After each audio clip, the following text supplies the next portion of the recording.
ద్వితీయోపదేశకాండం 11వ అధ్యాయం 18 నుంచి.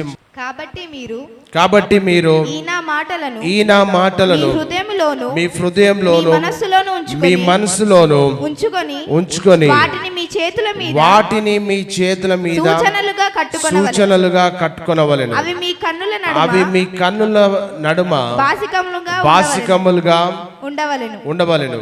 నీవు నీ ఇంట కూర్చుండునప్పుడు, త్రోవను నడుచునప్పుడు, పండుకొనున్నప్పుడు, లేచినప్పుడు వాటిని గూర్చి మాటలాడుచు వాటిని మీ పిల్లలకు నేర్పి నీ ఇంటి ద్వారబంధముల మీదను నీ గవనుల మీదను. వాక్యంలో మనం చూసినట్లయితే ఇక్కడ రాయబడినటువంటి మాటలు ఏంటంటే, ఈ యొక్క వచనంలో ఈ మాటలను ఎవరు చెప్తున్నారంటే, మరి ఇదొక మాట మాత్రమే కాదు, ఇది ఒక ఆజ్ఞ కూడా అని చెప్పవచ్చు.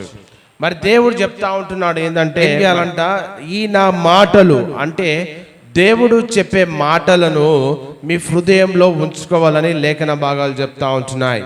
మరి వాటిని మీ చేతుల మీద సూచనలుగా కట్టుకోవాలని వాక్యం చెప్తా ఉంది. ఈ లోకంలో చాలా విషయాలు ఆలస్యంగా లేకపోతే చాలా విషయాలు జరుగుతూ ఉంటాయి. మరి దేవుడు ఎందుకో స్పష్టంగా ఈ మాటలు నీ హృదయంలో ఉంచుకోవాలని చెప్తున్నంటే, ఇక్కడ వాక్యంలో ఏముందంటే, ప్రతి ఒక్క చిన్న బిడ్డ పరలోక రాజ్యంలో ప్రవేశించాలనేది దేవుని సంకల్పం.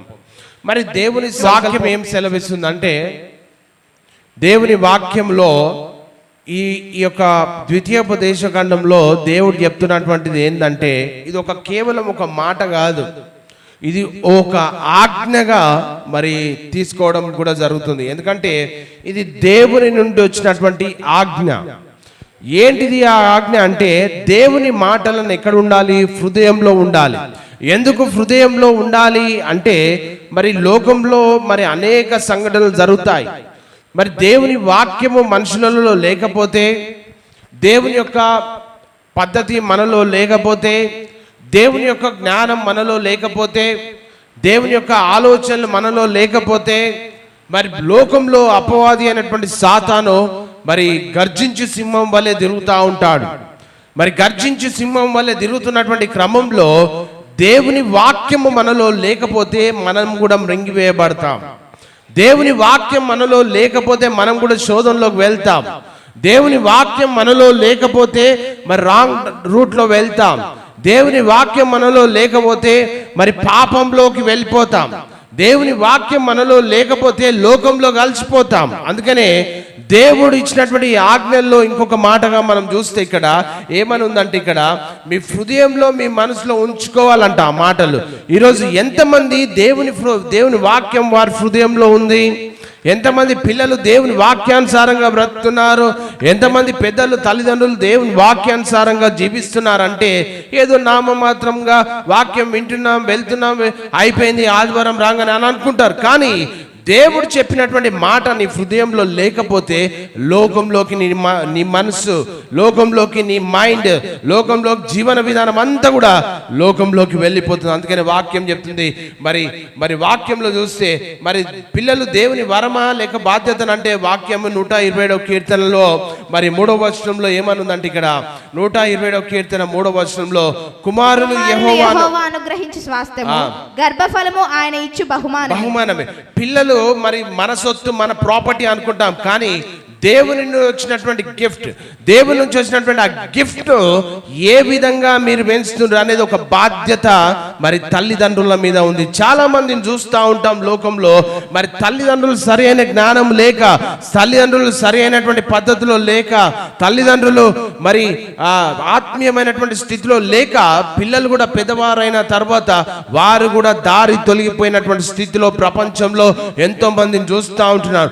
తల్లిదండ్రులకి ఫౌండేషన్ పడకపోతే పిల్లలు కూడా అదే మాదిరిగా పెరుగుతున్నారు. అయితే దేవుడు నీకు ఇచ్చినటువంటి బాధ్యతను, దేవుడు అప్పగించినటువంటి ఆ యొక్క గిఫ్ట్, బహుమానాన్ని నువ్వు ఏ విధంగా పెంచుతుంటున్నావు? మరి ఆత్మీయతలో పెంచుతున్నావా? దేవుని వాక్యంలో పెంచుతున్నావా? దేవుని క్రమంలో నువ్వు పెంచుతున్నావా? దేవుని యొక్క ఉద్దేశం చేత, దేవుని ప్రణాళిక చేత నువ్వు పెంచుతున్నావా అనేది పరిశీలన చేసుకోవాలి. ఎందుకంటే మరి మరి మరి వాళ్ళను ఒక మంచి పాఠశాలలో చేర్పించాలని ప్రయత్నం ప్రయత్నం చేస్తారు, మంచి బట్టలు కొనించాలని ప్రయత్నం చేస్తారు, మంచి ఆహారం పెట్టాలని ప్రయత్నం చేస్తారు. మరి వారి కొరకు ఒక ఉన్నతమైనటువంటి స్థితిలో పెంచాలని దినదినం కూడా మరి ఎండలో కష్టపడుతూ అనేక శ్రమలు పడుతూ వారిని ఒక ఉద్దేశంలో పెంచాలని ప్రయత్నం చేస్తారు. ఆ క్రమంలో దైవికమైనటువంటి ఆలోచన, మరి దైవికమైనటువంటి పద్ధతిలో, దైవికమైనటువంటి జ్ఞానంలో తల్లిదండ్రులు పెంచుతుండ్రా అనేది పరిశీలన చేసుకోవాలి. తల్లిదండ్రులు పెట్టినటువంటి బాధ్యత, దేవుడు పెట్టినటువంటి ఆ బాధ్యతలో అది నిర్వర్తించకపోతే మరి ఆ పెద్దగైన తర్వాత మరి తప్పిపోయే ఛాన్సెస్ ఉంటాయి. ఎందుకంటే మనం ఒక మాట చెప్తాం కదా, ఏంటంటే వంగంది మ్రానై వంగుతుందా అంటే చిన్న పిల్లలు ఉన్నప్పుడే మరి ఆత్మీయమైనటువంటి దారిలో పెరగకపోతే మరి పెద్దగైనాక మరి దారి తప్పిపోతుంటున్నాడు. కనుక మరి దేవుడు అడుగుతుంటున్నాడు, వారికి పిల్లలకు నన్ను పరిచయం చేసినామని దేవుడు అడుగుతుంటున్నాడు. ఈ మధ్యాహ్న కాల వేళలో నీ పిల్లలకు దేవుణ్ణి పరిచయం చేసినవా? నీ పిల్లల భవిష్యత్తు ఏంటి? నీ పిల్లల యొక్క ఆత్మీయత ఏంటి? నీ పిల్లలను ప్రార్థనలో పెంచుతున్నావా? నీ యొక్క పిల్లల్ని మరి ఆత్మీయతలో పెంచుతున్నావా? దేవుని వాక్యము చదివేటట్టు నువ్వు పెంచుతున్నావా? అంటే ఎంతమంది తల్లిదండ్రులు, ఎంతమంది పిల్లలు దేవుని వాక్యంలో ఎదుగుతున్నారు? చాలా మందిని చూస్తే ఈ జనరేషన్, ఇప్పుడున్నటువంటి ప్రజెంట్ జనరేషన్ భయంకరమైనటువంటి శోధనలో మరి భయంకరమైనటువంటి పద్ధతులలో వెళ్తా ఉంటున్నారు. అందుకనే వాక్యం చెప్తుంది, మనకుంది ఏంటంటే దేవుని వాక్యము, ఈ వాక్య ప్రకారము జీవించాలని దేవుని వాక్యం చెప్తుంది. అక్కడ ద్వితీయోపదేశ కాండంలో ఏమనుందంటే ఉండవలేను. అక్కడ వాక్యం చూస్తూ వాక్యం ఏమని చెప్తుంది? మన హృదయంలో ఏముండాలంట? దేవుని వాక్యం ఉండాలంట. ఈరోజు తల్లిదండ్రుల హృదయంలో ఏముంది? పిల్లల హృదయంలో ఏముంది అంటే ఈరోజు నీ పిల్లలు నీ మాటలు వినలేని పరిస్థితిలో ఉండరంటే వారికి దేవునిని పరిచయం చేసావా? దేవునికి ఇంట్రడ్యూస్ చేసావా? దేవుని యొక్క వాక్యం సెలవిస్తా ఉంది ఏంటంటే వాక్యంలో దేవుని మాటలు వారి హృదయంలో ఉన్నాయా? తల్లిదండ్రుల హృదయంలో ఉన్నాయా? దేవుడు మరి ఒక తరుణం ఇచ్చాడు, మరి ఒక సమయం ఇచ్చాడు.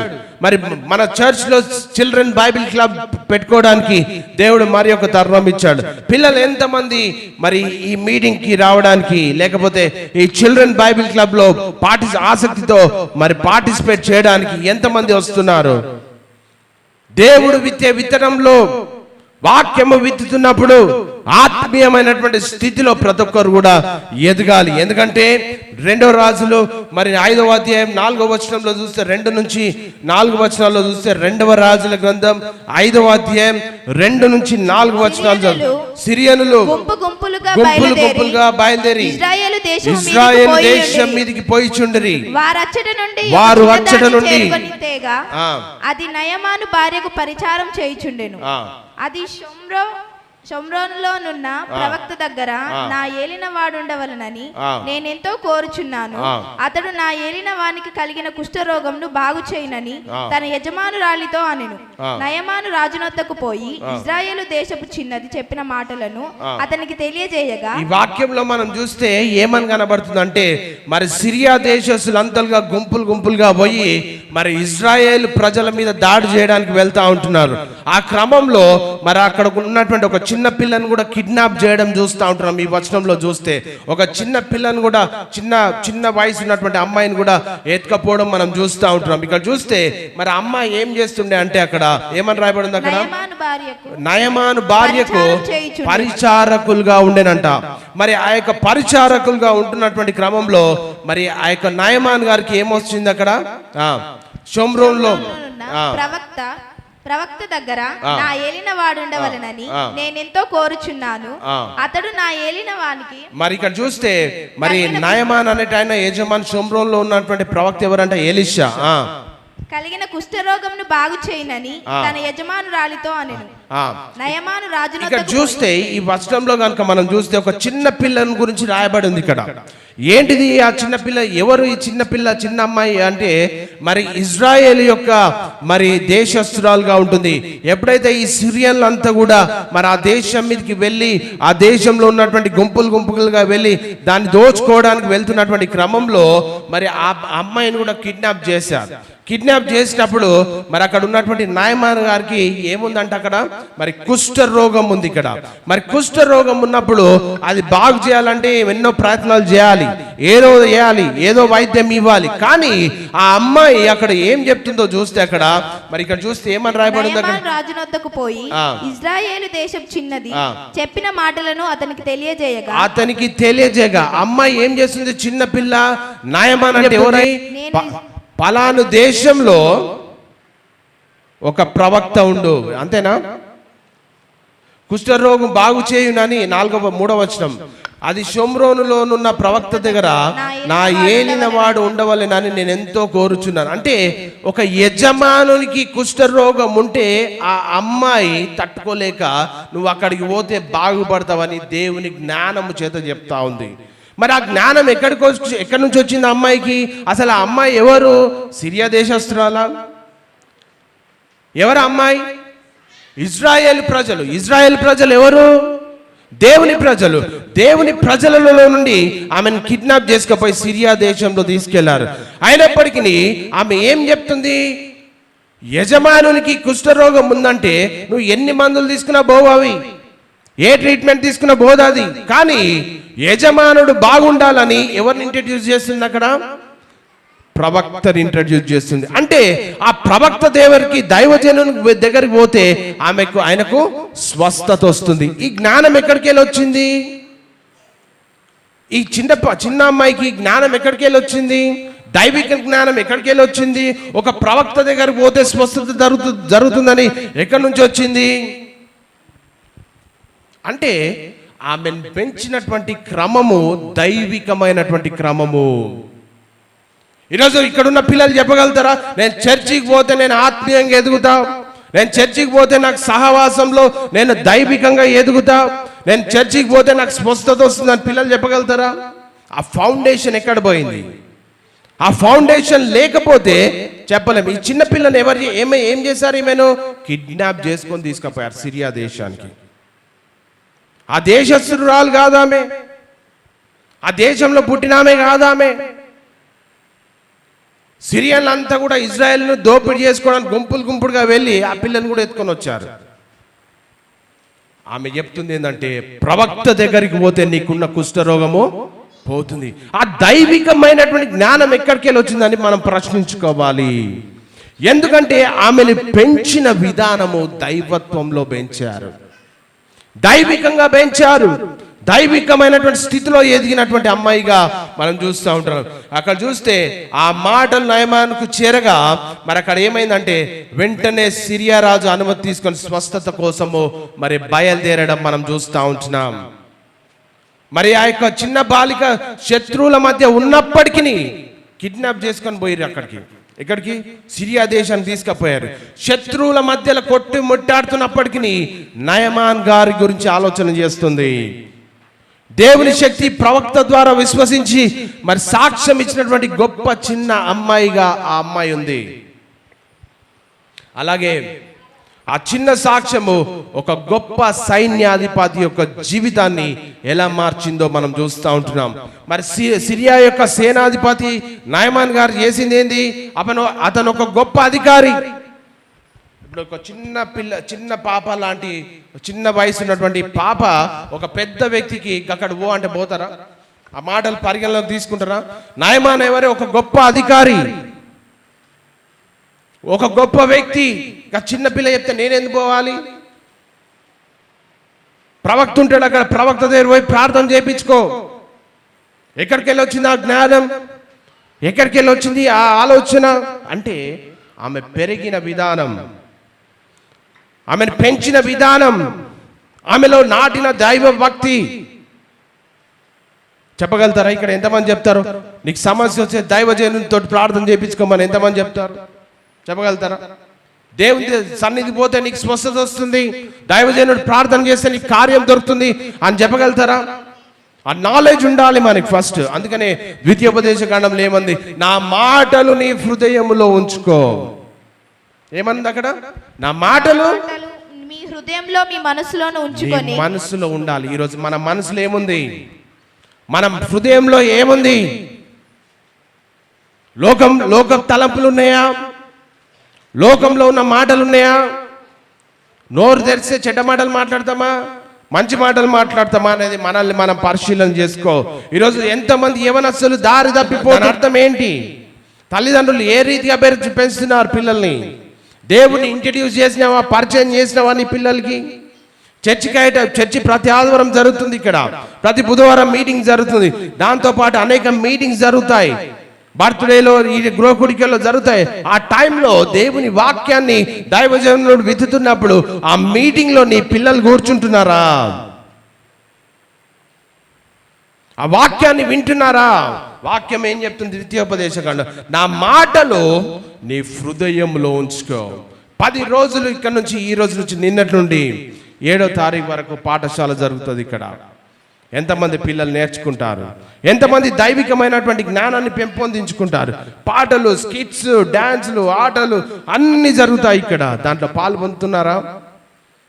ఈరోజు వాక్యము మీ పిల్లల జీవితంలో నాటబడకపోతే మ్రొక్కై వంగంది చేతులు వదిలిపెట్టుకోవాలి, చేతులు పైకి లేపాల్సిందే. ఇంకా ఎంతమంది సిద్ధపడతారు?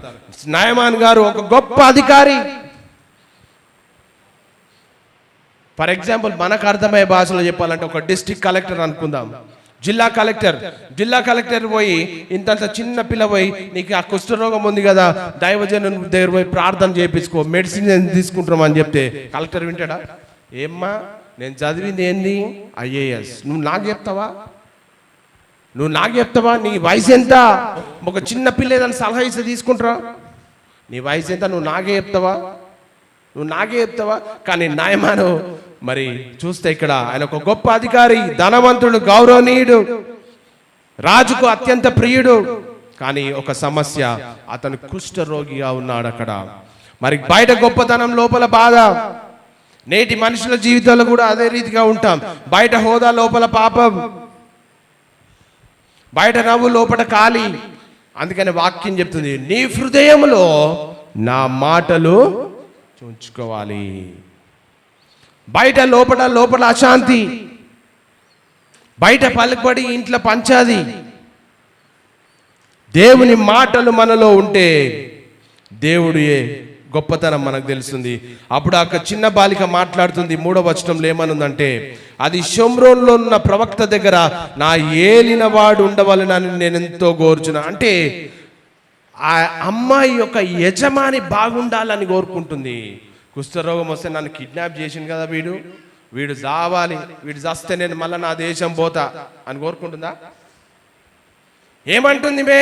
నా యజమానుడు, నా ఏలినవాడు అంటే యజమానుడు,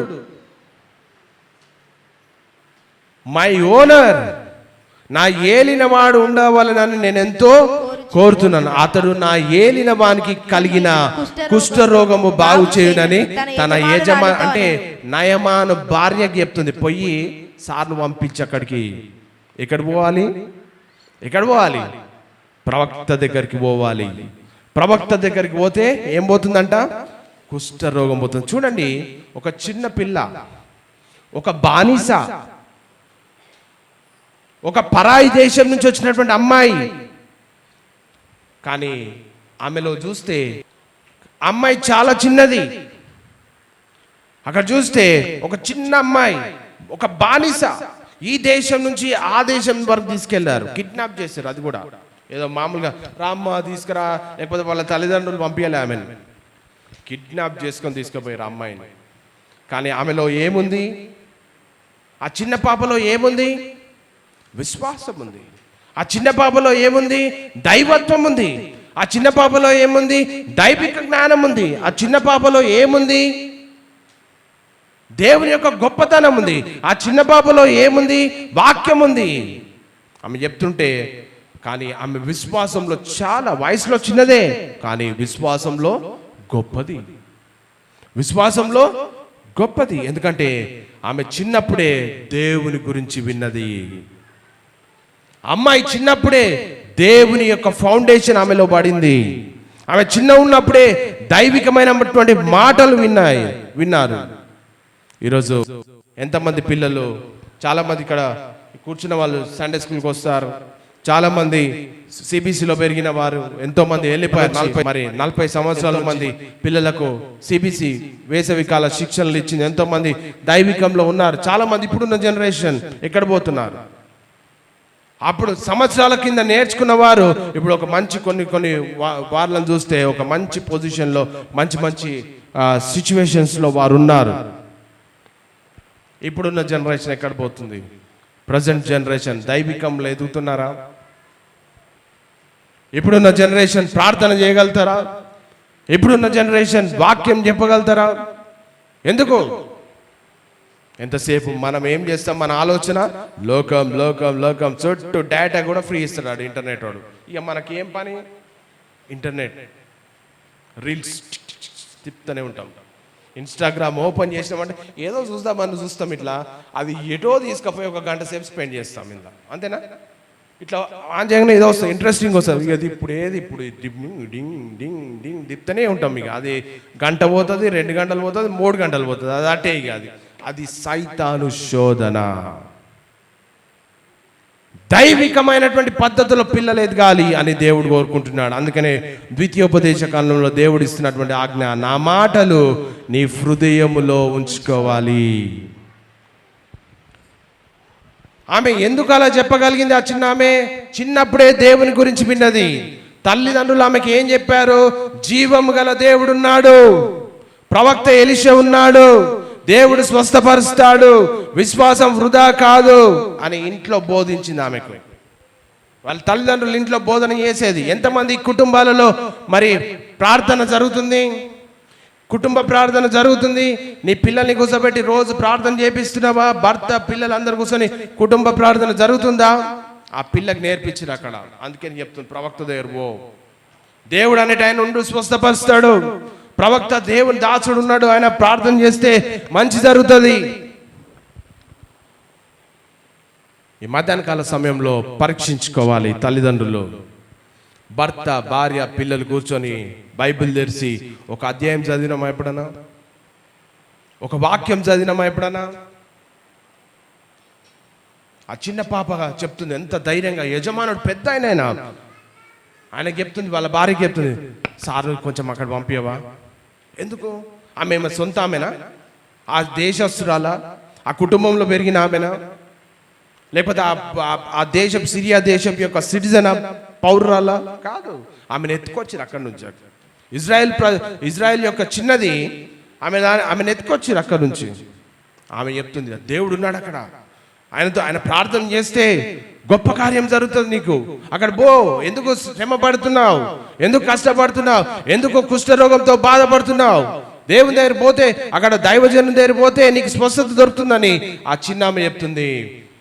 వారి తల్లిదండ్రులు చెప్పారు, జీవం గల దేవుడు ఉంటాడు, ప్రవక్త దగ్గర పోతే స్వస్థత దొరుకుతుంది, దేవుడు స్వస్థపరుస్తాడు, విశ్వాసం వృధా కాదని ఇంట్లో బోధించారు, చర్చిలో బోధించారు. కాబట్టి ఆమె అంత చిన్న వయసులో కూడా దేవుని గురించి, విశ్వాసం గురించి, స్వస్థత గురించి సాక్ష్యము ఇస్తా ఉంది.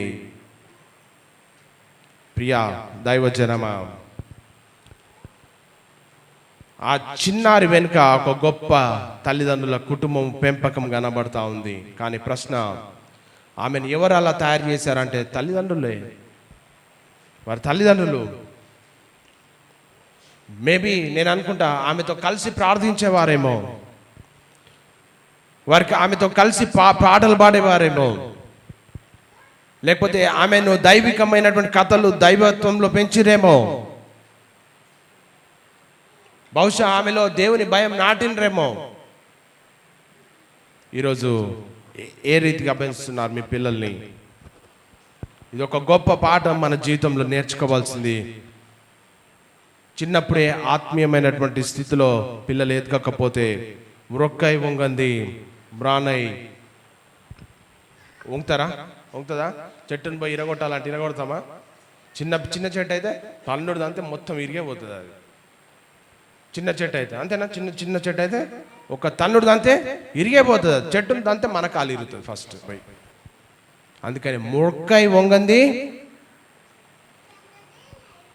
చూస్తే వాక్యంలో ఇక్కడ చూస్తే ఏమైంది? ఎలీషా దగ్గర పోయిండు. మరి ఎలిషా ఏం చెప్పాడు? ఎలిషా ప్రవక్త దగ్గర పోయి నయమానికి ఆఖరికి చిన్న పాప చెప్పింది, ఆమె మాటలు కాదనకుండా పోయిండు. పోతే ఏమైంది? ఎలిషా గారు ఏం చెప్పాడు? పోయి యోర్దాన్ నది ఉంటుంది అక్కడ, యోర్దాన్ నదిలోకి పోయి 7 సార్లు మునుగు. ఈయన అనుకుంటున్నప్పుడు నయమాన్ మొదట కోప్పడ్డాడు, నేను అధికారిని. ఏందట? నేను అధికారి. నువ్వు చెప్తే నేను వినాలా? అధికారికి కోపం వచ్చింది, కోప్పడ్డాడు. ఎందుకు? అహంకారం. ఆయన గొప్ప వ్యక్తి, అహంకారం అడ్డొచ్చింది. యోర్దాన్లో నేను ఆ పాపం ఆ అమ్మాయి చెప్తే నేనేదో వింటే ఈడికి వచ్చేసరికి ఈయనేం చెప్పిండు? ఈయన పోయి యోర్దాన్లో మునుగు అన్నాడు. ప్రార్థన చేస్తే స్వస్థపడుతుంది అంటే ఈయన పోయి యోర్దాన్ నది ఏంది? కంపు నది. యోర్దాన్ ఏంది? మరి మంచి వాటర్ కాదు అది. మరి దాని ద్వారా అనేక గొప్ప కార్యాలు జరిగినాయి, చూద్దాం. యోర్దాన్ నది ద్వారా, యోర్దాన్ నది దగ్గర పోయి మునుగు అనగానే ఆయనలో ఒకటి అడ్డొచ్చింది, అహంకారం అడ్డొచ్చింది, గొప్ప వాడనే అడ్డొచ్చింది. కానీ అనేకులు మరి కూడా ఈ రోజులలో దేవుని దగ్గరికి రావడానికి అడ్డంకులు అనేకలు ఉంటాయి. ఎందుకంటే లోకాశలు అయితేనేమి, నేను చర్చికి ఎందుకు పోవాలనే అడ్డంకులు ఉంటాయి. మనకి కూడా అదే అడ్డంకి వచ్చింది, అహంకారం, అధికారం అడ్డ వచ్చింది. నీళ్ళలో పోయి నేను మునిగితే స్వస్థపరుస్తానా, స్వస్థపరచబడతానా? మీరు నమ్ముతారా? నీళ్ళలో పోయి మునుగంటే మునుగుతారా ఎవరన్నా? నాకే రోగం ఉందని వస్తే ఈయన పోయి నీళ్ళలో మునుగమంటారు. నీళ్ళలో మునిగితే స్వస్థత వస్తుందా? గర్వం, నేను సరిపోదా, నాకంటే గొప్పోడు లేడు అనుకుంటారు చాలా మంది. నాకు దేవుడు అవసరం లేదు అనుకుంటారు. కానీ నాయమాను వినయంతో 14వ వచనంలో చూస్తే ఇక్కడ నాయమాన్ గారు ఏమని చేశారు? అతను పోయి దైవజనుడు చెప్పినట్లు యోర్దాను నదిలో 7 మారులు మునగగా అతని దేహము ఏమైందంట? పసిపిల్ల దేహము వలె శుద్ధుడని. ఏం చేశాడు? పోయి ఒక చిన్న పాప సాక్ష్యం చెప్తే, ఒక చిన్న అమ్మాయి చెప్తే ఆ మాటకు లోబడిపోయాడు. కానీ అక్కడ పోయిన తర్వాత అహంకారం అడ్డొచ్చింది. నేను పోయి నీళ్ళలో మునగాల, అయినా తగ్గించుకొని మళ్ళొకసారి ఆలోచన చేసుకొని పోయి నీళ్ళలో మునిగితే ఏమైందంటే ఆయనది దేహము పసిపిల్ల వలె, దేహం వలెనైనా అతడు శుద్ధుడాయను. యోర్దాను నది గురించి చూస్తే, యోర్దాను నదిలోకి పారిశ్రామిక వ్యవసాయ గృహ వ్యర్థాలు, మరి అంత కాలుష్యానికి సంబంధించినటువంటి నీరంతా పోతుంటాయి అందులో. మన దగ్గర ఉంది అట్లాంటిది ఎక్కడన్నా? ఇక్కడ మూసీ నది లేదా? సేమ్ ఉదాహరణ చెప్తున్నాను. కానీ మరి అట్లాంటి దాన్ని, అట్లాంటి యోర్దాను నదిలో